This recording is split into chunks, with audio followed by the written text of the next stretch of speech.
Welcome back to smart accounting classes again. आज जो हम लोग टॉपिक डिस्कस करने जा रहे हैं बहुत ही इंपॉर्टेंट टॉपिक है from the point of view of class 12 और ये कंपनी का पार्ट है। तो आज हमारा टॉपिक का नाम है अकाउंटिंग फॉर शेयर कैपिटल। आज हम लोग सीखेंगे कि शेयर क्या है, शेयर कैपिटल क्या है, what are the different types of share capital, share issue कैसे किया जाता है और उसका जर्नल एंट्रीज वगैरह। तो देखिए, पहला तो टर्म आता है हम लोगों का इस टॉपिक में, what do you mean by the share. आप लोगों ने सभी ने शेयर का नाम तो सुना ही होगा। तो शेयर एक्चुअली होता क्या है कि देखिए, एक कंपनी है, एक कंपनी का जो भी टोटल कैपिटल होता है ना, कि कंपनी जिस पैसे से स्टार्ट करते हैं उस कैपिटल का पार्ट को बोलते हैं शेयर। तो share means the part of the capital. मानिए कि एक कंपनी का कैपिटल है 100 रुपीज़, ठीक है ना, और ये 100 रुपीज़ को हमने 5 पार्ट में डिवाइड किया है। सो 20, 20, 20 एंड 20। तो इनको बोलते हैं, इन हर पार्ट को बोलते हैं एक एक शेयर, ठीक है ना, हर पार्ट को बोलते हैं एक एक शेयर। अभी शेयर इशू कैसे किया, किस लिए किया जाता है, why the shares are issued by the company. So देखिए, एक कंपनी है, कंपनी का मेन पर्पस है प्रॉफिट अर्न करना, ठीक है ना, और कंपनी प्रॉफिट तब अर्न कर सकता है जब कंपनी ठीक से चलेगा, स्मूथ फंक्शनिंग होना पड़ेगा कंपनी को, स्मूथ फंक्शनिंग। कंपनी अगर अच्छे से फंक्शन करेगा तभी जाके कंपनी में प्रॉफिट होगा, और कंपनी स्मूथ फंक्शनिंग के लिए कंपनी का फंड की ज़रूरत है। मान लीजिए एबीसी कंपनी लिमिटेड एक कंपनी है जिस कंपनी को अभी फंड का ज़रूरत है। तो कंपनी अपना फंड कहीं से भी रेस कर सकता है। कंपनी क्या कर सकता है, जो भी उसका मतलब ओनर रहेगा वो फर्दर इन्वेस्ट कर सकता है, एडिशनल कैपिटल ला सकता है, वो एडिशनल कैपिटल बिजनेस में ला सकता है, एडिशनल कैपिटल, या वो लोन की तरफ जा सकता है, बिजनेस में लोन ले सकता है कंपनी, या कंपनी शेयर इशू कर सकता है। अभी शेयर इशू करने से मतलब कैसे करते हैं शेयर इशू, और इसका प्रॉपर एक एग्जांपल के तौर पे समझते हैं इसका प्रॉपर टेक्निक्स क्या है। देखिए, ये जो कंपनी है, इस कंपनी में 100 रुपीज़ अभी फ़िलहाल क्या हुआ है, 100 रुपीज़ इसका मतलब 100 रुपीज़ से कंपनी स्टार्ट किया है। अभी इस कंपनी को और 30 रुपीज़ का ज़रूरत है। तो 30 रुपीज़ मतलब ये लोन ले सकता है, लेकिन इसको लोन लेने से क्या होगा, कंपनी को कोई सिक्योरिटी वगैरह देना पड़ेगा, तभी जाके कंपनी को लोन मिलेगा। तो कंपनी ने सोचा क्यों ना मेरा जो वेल विशर्स है या फ्रेंड्स है या मेरा रिलेटिव्स वगैरह है उनसे कुछ पैसा उधार लिया जाए। तो वो जो पैसा उधार लेंगे ना, तो कंपनी सोचा कि अगर उधार ही लेना है तो इन लोगों को हम लोग ओनरशिप में डाल देते हैं। तो कंपनी का जो भी ऑनर था, ये ऑनर जाके इन लोगों को बोला कि देखिए, मेरा कंपनी को 30 रुपीज़ का ज़रूरत है, आप लोग एक काम कीजिए, 30 रुपीज़ मेरे को एज ए लोन नहीं चाहिए, आप लोग कंपनी को 30 रुपीज़ दीजिए और कंपनी का 30% प्रॉफिट आप रख लीजिए। कंपनी का जो भी प्रॉफिट होगा वो 30% आपका होगा। तो आप पार्टली कंपनी का ऑनर बन गया। तो यहाँ पे देखिए, कंपनी ने क्या किया, इनको 30 रुपीज़ का शेयर देके, इनको 30 रुपीज़ का शेयर देके इनसे 30 रुपीज़ कंपनी ने ले लिया, और कंपनी का भी क्या हो गया, शेयर कैपिटल 130 रुपीज़, बाकी नहीं, कंपनी का कैपिटल 30 रुपीज़ गेन हो गया ना। तो कंपनी ने क्या किया, कंपनी ने उन लोगों को 30 रुपीज़ का शेयर दिया, और उसके अगेंस्ट में उन लोगों से 30 रुपीज़ कैश लेके कंपनी ने अपना बिजनेस में वो अमाउंट, जो भी अमाउंट वो लोग मिला था, जो भी अमाउंट कंपनी को मिला था, वो कंपनी ने अपना बिजनेस में लगा दिया। तो बिजनेस का कैपिटल तो गेन हो गया। तो इस टाइप से शेयर इशू किया जाता है। तो शेयर में अगर समझते हैं तो ये है कंपनी का कैपिटल, पूरा कैपिटल। अगर कैपिटल को हम लोग 4 पार्ट किए तो हर एक पार्ट का एक एक शेयर निकलेगा। अगर कंपनी का कैपिटल हो गया 100 तो 25 रुपीज़ ईच, एक शेयर का दाम 25 रुपीज़ है।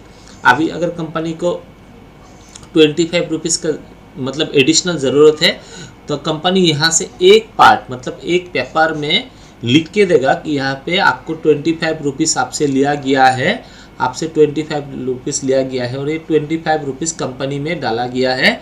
अभी से आप कंपनी का ऑनर बन गए हैं।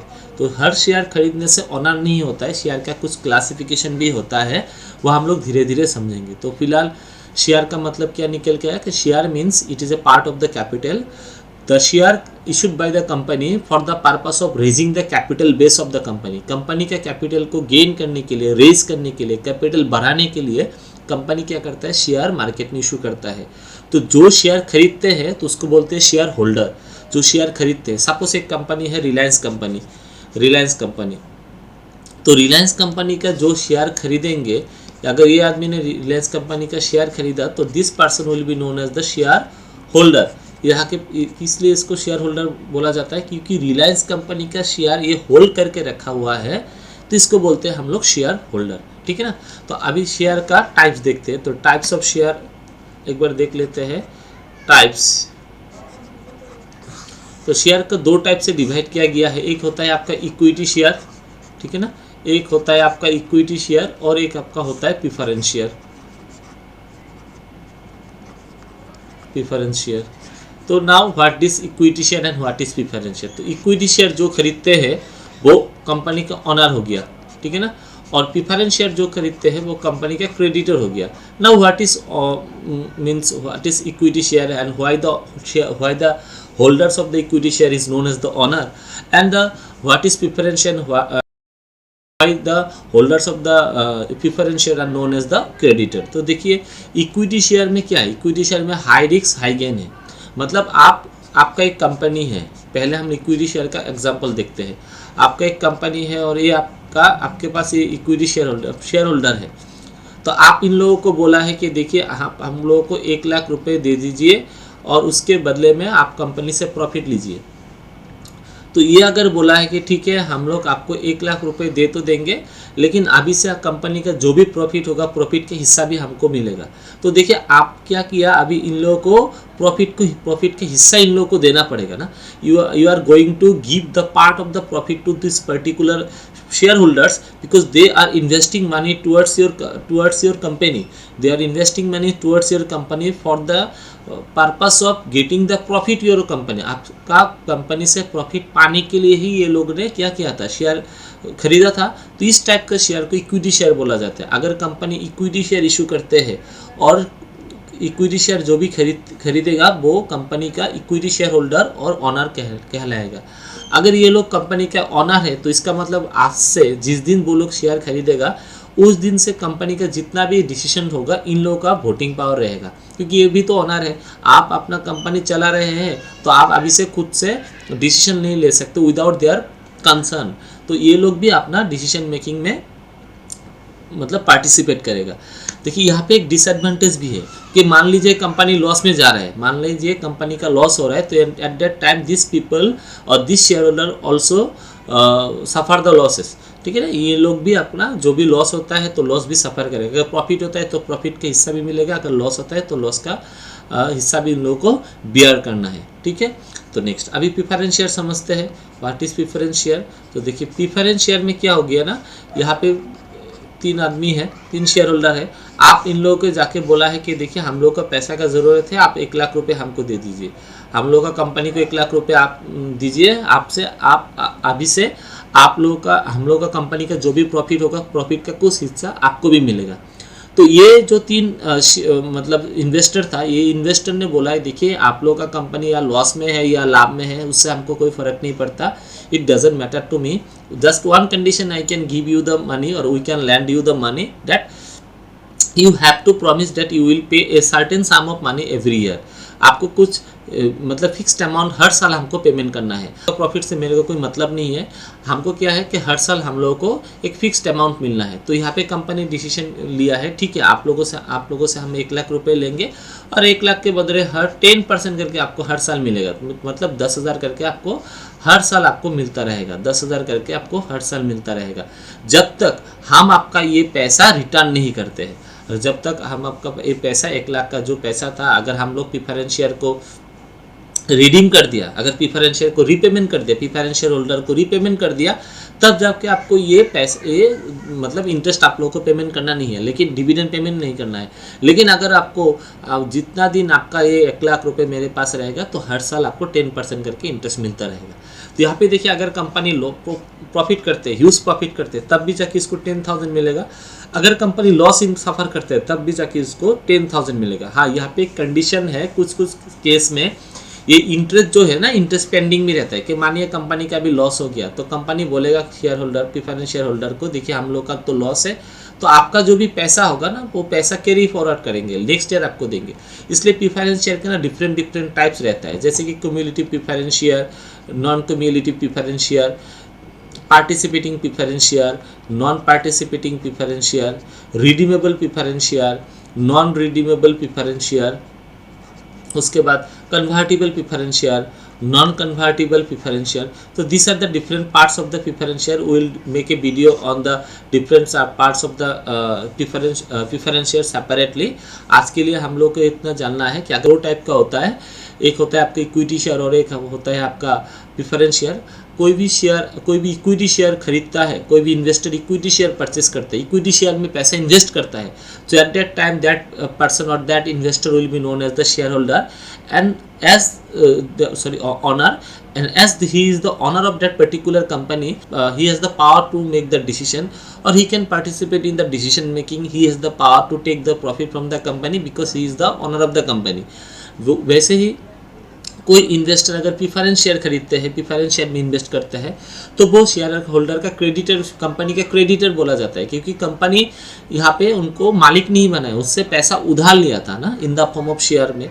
तो यहाँ पे कंपनी को पैसा फिर से घुमाना है, इसलिए ये लोग क्रेडिटर हिसाब से जाना जाता है. और यहाँ पे इन लोगों को कोई कंपनी के, तो ये लोग तो मालिक तो है नहीं, ऑनर तो है नहीं, तो this people do not have any right to take the right to have participate in the decision making, और कोई भी प्रॉफिट का मार्जिन इन लोगों को नहीं मिलता है. So this are the types of the share. Now come to the next topic, that is the important one, share capital. Share capital. अब ये शेयर कैपिटल क्या है, ठीक है ना. तो शेयर हम लोग को समझ में आ गया कि शेयर का मतलब होता है कंपनी का कोई भी पार्ट, जो पार्ट कंपनी इशू करते हैं मार्केट में, कंपनी का कोई भी, कंपनी का कैपिटल का पार्ट. शेयर का मतलब होता है कंपनी का जो भी कैपिटल है उसका जो पार्ट होता है ना, उसको बोलते हैं शेयर. तो कंपनी वो शेयर इशू करके मार्केट से क्या मिलता है, कंपनी को कैपिटल मिलता है. तो सिंपल सा बात है, शेयर इशू करके जो भी पैसा कंपनी का रेज होता है ना, उस पैसे को शेयर कैपिटल बोलते हैं. कंपनी का शेयर इशू करके, कंपनी का ये शेयर था, कंपनी मार्केट में 100 रुपीज़ इशू किया, इन लोगों से 100 रुपीज़ कंपनी लाया, तो ये जो पैसा कंपनी में जा रहा है ना, तो ये पैसा कहाँ से मिला, कंपनी को लोन की तरफ से तो नहीं मिला ना. कंपनी शेयर इशू करके ये पैसा लाया था. तो कंपनी शेयर इशू करने के बाद जो पैसा लाते हैं, उस पैसे को हम लोग शेयर कैपिटल बोलते हैं. तो share capital means the capital which is raised bye the company by issuing the shares. Share issue करके कंपनी को जो भी कैपिटल मिलता है, उस कैपिटल को हम लोग शेयर कैपिटल बोलते हैं. Now see the types of the share capital. अभी शेयर कैपिटल के डिफरेंट टाइप्स क्या है, बहुत इंपॉर्टेंट टॉपिक है टाइप्स, ठीक है ना. तो types of share capital, types या काइंड्स, तो काइंड्स भी बोला जाता है या फॉर्म्स भी बोला जाता है. तो क्या क्या है, तो पहला जो इम्पोर्टेंट टॉपिक है, देखते हैं. पहला जो इम्पोर्टेंट है, authorised share capital. Authorised share capital example से समझेंगे हर चीज़ का मीनिंग. कंपनी एक है, कंपनी ने क्या किया, आप एक कंपनी क्रिएट किया. अब ये कंपनी को ना वो लोग रजिस्टर करने जा रहे हैं. कंपनी एक रजिस्टर्ड करेगा या इनकॉर्पोरेट करेगा. तो नेशनल कंपनी लॉ ट्रिब्यूनल, ठीक है ना, ये कंपनी रजिस्ट्रेशन ऑफिस है. तो नेशनल कंपनी लॉ ट्रिब्यूनल में जब कंपनी रजिस्ट्रेशन करने जाता है, तो कंपनी का 2 इंपॉर्टेंट डॉक्यूमेंट सबमिट करना होता है. एक होता है आपका मेमोरेंडम ऑफ एसोसिएशन, और एक होता है आपका article of association. Basically, memorandum of association means the document where the external affairs, external informations are provided, like name of the company, nature of the company, then name of the holders, shareholders, capital invested, ये सारा यहाँ पे लिखा रहता है. और article of association में क्या लिखा रहता है, rules and regulation of the company. तो देखिए, जब कंपनी रजिस्ट्रेशन करने जाएगा ना, तो कंपनी का मेमोरेंडम ऑफ एसोसिएशन में एक क्लॉज रहता है जिसका नाम है कैपिटल क्लॉज. तो कंपनी का मेमोरेंडम ऑफ एसोसिएशन में एक क्लॉज रहता है जिसका नाम है कैपिटल क्लॉज. इस क्लॉज में क्या फिलअप करना होता है कि इस क्लॉज में फिलअप करना होता है कि कंपनी अगर फ्यूचर में जाके शेयर इशू करते हैं तो कंपनी कितना मैक्सिमम शेयर इशू कर सकता है, मतलब कितना मैक्सिमम कैपिटल मार्केट से इन्वेस्टर से ले सकता है। कंपनी को पूछा जाता है कि आप फ्यूचर में जाके कभी शेयर इशू करेंगे कि नहीं। अगर आपने शेयर इशू किया, मतलब फ्यूचर में करेंगे, तब आप कितना शेयर का कितना इन्वेस्टर से पैसा लेंगे। अगर कंपनी वहाँ पे लिखा है 10 लाख, कंपनी वहाँ पे पुट कर दिया 10 लाख रुपए, तो यहाँ पे ये इंडिकेट करता है कि कंपनी अपना लाइफ टाइम में कभी भी 10 लाख के ऊपर शेयर इशू नहीं कर सकते हैं। हाँ, वेरियस केस में यहाँ पे कुछ अमेंडमेंट करके इसको चेंज भी किया जा सकता है। कंपनी अगर फर्दर फ्यूचर में जाके सोचे नहीं अभी तो हम लोग को 15 लाख चाहिए या 20 लाख या 50 लाख, तब पहले कंपनी का ये क्लॉज चेंज करना पड़ेगा। कंपनी का ये क्लॉज चेंज करके फिर जाके वो लोग कंपनी क्या कर सकता है, शेयर इशू कर सकते हैं, मतलब 10 लाख के ऊपर इशू कर सकते हैं। लेकिन कंपनी रजिस्ट्रेशन के टाइम पे अपना कैपिटल क्लॉज में जितना अमाउंट लिखेंगे, फ्यूचर में कंपनी उस कैपिटल से ज़्यादा मार्केट में शेयर इशू नहीं कर सकते, मतलब मार्केट में शेयर इशू करके उस अमाउंट से ज़्यादा पैसा रेस नहीं कर सकते। जबकि इस कैपिटल को ही कंपनी का जो भी कंपनी रजिस्ट्रेशन ऑफिस से परमिशन दिया गया है, ऑथोराइज किया गया है, the company is authorise to issue maximum this amount, that's why this capital is known as the authorise share capital और रजिस्टर्ड शेयर कैपिटल भी बोला जाता है इसको। रजिस्टर्ड शेयर कैपिटल और नॉमिनल शेयर कैपिटल भी बोला जाता है, नॉमिनल शेयर कैपिटल। ठीक है, समझ में आया कि एक कंपनी है वो कंपनी अपना मेमोरेंडम ऑफ एसोसिएशन में जो कैपिटल क्लॉज है, उस कैपिटल क्लॉज में 10 लाख रुपए लिखा हुआ है, तो वो कंपनी मैक्सिमम मार्केट से 10 लाख रुपए का ही शेयर, मतलब कैपिटल रेस कर सकता है। 10 लाख रुपए से ज़्यादा वो लोग शेयर इशू करके कलेक्शन नहीं कर सकते हैं। तो उस कैपिटल को बोला जाता है ऑथोराइज शेयर कैपिटल या रजिस्टर्ड शेयर कैपिटल या nominal share capital. Next come to the next one, that is the issued share capital. Issued share capital. अब ये इशूड शेयर कैपिटल क्या है? इशूड शेयर कैपिटल है कि कंपनी का permission तो हुआ था 10 लाख, ठीक है ना, पहले एग्जाम्पल को कैरी फॉरवर्ड किया। कंपनी का परमिशन हुआ है 10 लाख, कंपनी मैक्सिमम 10 लाख का शेयर इशू कर सकता है। तो कंपनी को अभी ज़रूरत है सपोज 4 लाख रुपए, तो कंपनी ने क्या किया, 4 लाख का शेयर मार्केट में इशू किया। तो जितना का शेयर कंपनी ने इशू किया मार्केट में, जितना पैसा का शेयर कंपनी ने मार्केट में इशू किया है, उसको बोलते हैं इशूड शेयर कैपिटल। कंपनी की अभी ज़रूरत है 4 लाख रुपीज़, सो कंपनी ने अभी 4 लाख का शेयर मार्केट में इशू किया है, तो इसको बोलते हैं इशूड शेयर कैपिटल। समझ में आया? नेक्स्ट टॉपिक में आते हैं number 3, subscribe share capital. Subscribe share capital, ठीक है ना। तो सब्सक्राइब शेयर कैपिटल क्या है? कंपनी ने इशू किया था 10 लाख, ठीक है ना, फिर से लिखते हैं, कंपनी ने इशू किया था 10 लाख, मतलब कंपनी का ऑथराइज है 10 लाख, सॉरी इशू नहीं, कंपनी का ऑथराइज है 10 लाख, कंपनी ने इशू किया था 4 लाख। अभी ये 4 लाख में से 3 लाख का शेयर खरीदने के लिए लोगों ने अप्लाई किया था। The investors are interested to purchase 3 lakh, are interested to purchase the share of ₹3 lakh only. Company का ऑथोराइज था 10 लाख, इशू किया था 4 लाख, लेकिन लोगों ने खरीदने के लिए एप्लीकेशन फाइल किया है 3 लाख। तो इसको बोलते हैं, जितने इन्वेस्टर लोग खरीदना चाहते हैं उसको बोलते हैं सब्सक्राइब शेयर कैपिटल, ठीक है। नेक्स्ट नंबर 4, कॉल्ड अप, ठीक है ना। तो कॉल्ड अप का मतलब होता है कि 3 लाख का शेयर का एप्लीकेशन आया था, कंपनी के पास एप्लीकेशन आया था कितना, 3 लाख शेयर खरीदने के लिए। तो ये जो इन्वेस्टर लोग शेयर खरीदना चाहते हैं, इन लोगों के पास कंपनी जो नोटिस भेजेगा ना, तो वो होता है कॉल्ड अप। नेक्स्ट होता है आपका पेड अप। कंपनी ने कितना का शेयर के लिए कॉल किया था, पेड अप। अभी जितना भी मतलब कॉल किया था उसमें से जितना पैसा कंपनी को मिला, सपोज 2 लाख का पैसा कंपनी को मिला, 1 लाख अभी भी ड्यू है, 1 लाख कंपनी का ड्यू है, कंपनी ने सोचा कि ये पैसा तो मेरे को मिला नहीं, 1 लाख मतलब 3 लाख के लिए कंपनी ने नोटिस भेजा था। माने कि एक शेयर का दाम सपोज 100 रुपीज़ है, इजी करने के लिए समझ, 100 रुपीज़ इंटू 3000 इंटू 100, तो 3000 इंटू 100 करने से आपका 3 लाख हो गया।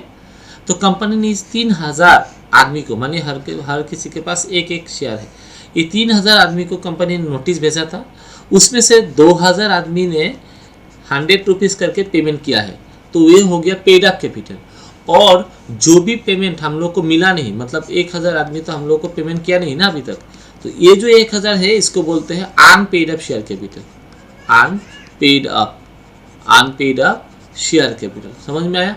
इसको बोलते हैं अनपेड अप शेयर कैपिटल। तो हम लोगों ने अभी क्या क्या सीखा है? हम लोगों ने सीखा है ऑथोराइज शेयर कैपिटल क्या है, इशूड शेयर कैपिटल क्या है, सब्सक्राइब क्या है, कॉल्ड अप क्या है, पेड अप क्या है और अनपेड अप शेयर कैपिटल क्या है। तो देखिए कुछ टर्म ऐसा भी है, जैसे कि हम लोग का यहाँ पे रिजर्व कैपिटल बोल के एक टर्म है। रिजर्व कैपिटल का मतलब क्या है? Reserve capital, the very important thing, reserve capital का मतलब क्या है कि देखिए कभी कभी ना कंपनी सोचते हैं कि हम लोग के पास तो मतलब जो भी पैसा था, मानिए कि यहाँ पे ऊपर का एग्जांपल देते हैं, कंपनी के पास 3000 आदमी ने कंपनी का शेयर खरीदने के लिए इच्छा किया था, 3000 आदमी। तो कंपनी ने उसमें से सपोज 2500 शेयर के लिए कॉल किया था और बाकी का शेयर का पैसा ऐसे रख दिया था। कंपनी ने सोचा कि फिलहाल 2.5 लाख होने से होगा, ये 50,000 कंपनी रिजर्व में रखा है कि फ्यूचर में अगर हम लोग को दरकार हुआ तब जाके ये पैसा हम लोग लिखेंगे, फिलहाल हमको इतना दे दीजिए। तो ये जो पैसा फ्यूचर के लिए बचा के रखा है ना कंपनी, तो इसको बोलते हैं रिजर्व शेयर कैपिटल, ठीक है ना। तो ये पैसा कंपनी को कोई इमरजेंसी टाइम में मिलेगा, सपोज वाइंडिंग ऐप का टाइम पे कंपनी बंद हो रहा है, या कंपनी का लिक्विडेशन हो रहा है, या कंपनी का कोई इमरजेंसी टाइम है, क्राइसिस चल रहा है, तो तब जाके कंपनी ये पैसा ले सकते हैं अपना शेयर होल्डर से, ठीक है। So this is all about the meaning of share, types of share, what is share capital and the various forms of share